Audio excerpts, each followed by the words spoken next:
نحمده ونصلي على رسوله الكريم بسم الله الرحمن الرحيم ألم نجعل له عينين۔ گزشتہ درس میں ہم نے خوف الہی سے نکلنے والے آنسوؤں کے بارے میں بات کی تھی۔ اللہ کے خوف سے نکلنے والے آنسو یہ کوئی معمولی آنسو نہیں ہیں، یہ بڑے قیمتی آنسو ہیں۔ اللہ نے ہمیں بہت سی نعمتوں سے نوازا ہے، اس میں سے اللہ کی ایک بہت بڑی نعمت وہ آنکھ کی نعمت ہے۔ ہاں یہ علیحدہ بات ہے کہ آج ہمیں نعمتوں کی قدر، نعمتوں کا احساس نہیں ہے۔ وہ عربی کا ایک مشہور ضرب المثل ہے نا کہ النعمت عرفت اذا استقطت، نعمت کی قدر، نعمت کی پہچان یہ اسی وقت ہوتی ہے جب وہ نعمت چھین لی جاتی ہے۔ اللہ کی ہر نعمت ہی بہت بڑی ہے، اس میں سے ایک آنکھ کی نعمت ہے۔ اللہ نے اس کے بارے میں بھی فرمایا الم نجعل لہ عینین، ہم نے آپ کو آنکھ کی نعمتیں نہیں دیں، ان کے بارے میں غور کرو، ان سے دیکھو، کائنات کا سب کچھ دیکھنے کے لیے اللہ نے آنکھ کی نعمت دی ہے۔ اور کل قیامت کے دن اللہ نے ان نعمتوں کے بارے میں سوال بھی کرنا ہے۔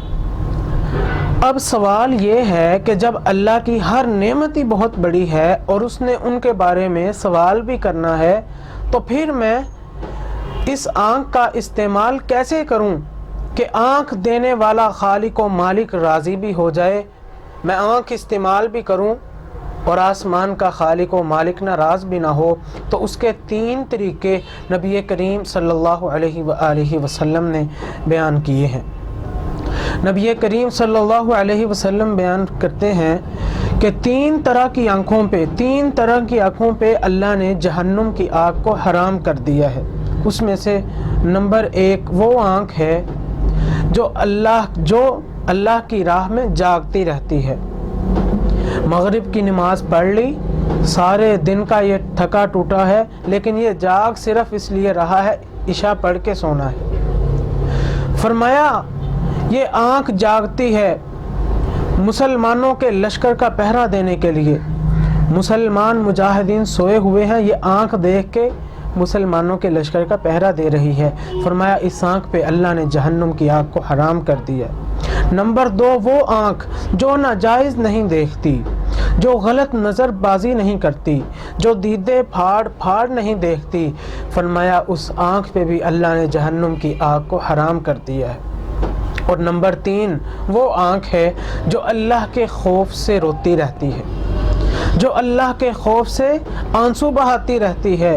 اور کبھی میرے بھائیوں، کبھی زندگی میں، ہر سال نہیں، ہر رمضان نہیں، ہر دن نہیں، بلکہ زندگی کے کسی ایک موڑ پہ اس کا دل پسیج گیا اور اس کی آنکھوں سے آنسو کا صرف ایک قطرہ نکل گیا، تو فرمایا اس کا مقدر بدل جائے گا اور جہنم کی آگ ہمیشہ ہمیش کے لیے اس کے اوپر حرام ہو جائے گی۔